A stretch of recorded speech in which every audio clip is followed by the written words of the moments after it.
वो किस्सा जब बिरहा पर जमकर झूमे काशीराम। गाना इतना पसंद आया कि गायक एमएलसी बन गया। जब काशीराम ने गायक की जिंदगी बदल दी। राजनीतिक गलियारों में खासा चर्चा में रहा यह किस्सा। सियासी किस्से में आज बात उत्तर प्रदेश की उस सियासत की जो अपनी पसंद और नापसंद के लिए जानी गई। किस्सा काशीराम का, जब उन्हें जो पसंद आया फर्श से अर्श पर पहुंचा दिया।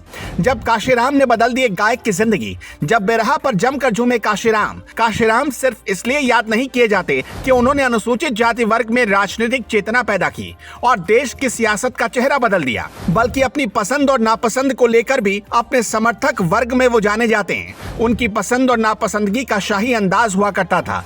यूपी में पहली बार बीएसपी जब समाजवादी पार्टी के साथ गठबंधन सरकार चला रही थी, उस वक्त एक बार काशीराम का काफिला लखनऊ के एक चौराहे से गुजर रहा था। चौराहे पर तैनात ट्रैफिक सिपाही का ट्रैफिक कंट्रोल करने का तरीका काशीराम को भा गया। उन्होंने तुरंत अपनी गाड़ी रुकवाई और उस सिपाही को पुरस्कृत करने का ऐलान किया। लेकिन इस सिपाही से ज्यादा लकी साबित हुए काशीनाथ यादव। वो यूपी के एक सामान्य बिरहा गायक रहे हैं। बता दें कि बिरहा पूर्वांचल यूपी के लोकगीत की एक शैली है। बहुजन समाजवादी पार्टी यूपी में शुरुआती दिनों में उनका इस्तेमाल अपनी रैलियों में काशीराम के भाषण से पहले भीड़ को बांधे रखने के लिए करती थी।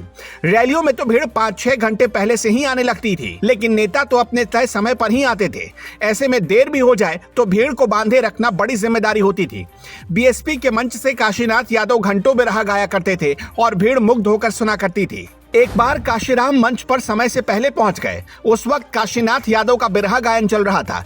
काशीनाथ यादव के गायन ने उन्हें मोह लिया। उन्होंने काशीनाथ यादव को अपनी पार्टी से विधान परिषद भेज दिया। यह अलग बात है कि काशीनाथ यादव का राजनीति में बीएसपी का साथ अटूट नहीं रहा। बाद में वो समाजवादी पार्टी में शामिल हो गए। सपा ने भी उन्हें विधान परिषद भेजा और बाद में अपनी इस विशेष कला के लिए काशीनाथ यादव को यश भारती से सम्मानित किया गया। बताते हैं कि बसपा के संरक्षक काशीराम अपनी साइकिल से ही पूरे हिंदी प्रदेश में प्रचार प्रसार का काम किया करते थे। कभी उत्तराखंड तो कभी मध्य प्रदेश साइकिल से ही चले जाते थे।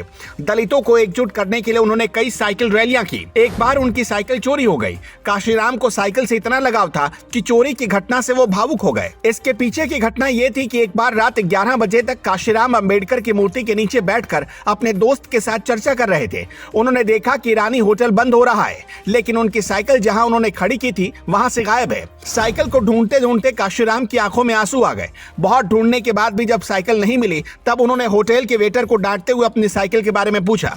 उन्होंने कहा अगर साइकिल नहीं मिली तो वो पुलिस कंप्लेन करेंगे। पुलिस का नाम सुनते ही वेटर डर गया और उसने साइकिल लौटा दी। चोरी हुई साइकिल मिलने के बाद काशीराम ने वेटर को पकड़कर पुलिस के हवाले कर दिया। बताया जाता है कि जब काशीराम अपने मंत्रियों के कामकाज की समीक्षा के लिए लखनऊ आते, तब होता यह था कि बतौर दोस्त राय सिंह काशीराम के साथ बराबर के सोफे पर बैठते, लेकिन उनके मंत्री सामने फर्श पर जो गद्दा डाला जाता था उस पर। बीएसपी के संस्थापक काशीराम, जिन्हें बहुजन नायक या साहब के नाम से भी जाना जाता है, वो एक भारतीय राजनेता और समाज सुधारक थे, जिन्होंने भारत में जाति व्यवस्था के निचले स्तर पर अछूत समूहों सहित बहुजनों, पिछड़ी या निचली जाति के लोगों के उत्थान और राजनीतिक लामबंदी के लिए काम किया। काशीराम ने दलितों के लिए आवाज बुलंद की। उन्होंने उच्च समुदाय के खिलाफ आवाज उठाते हुए बदलाव की लहर पैदा की।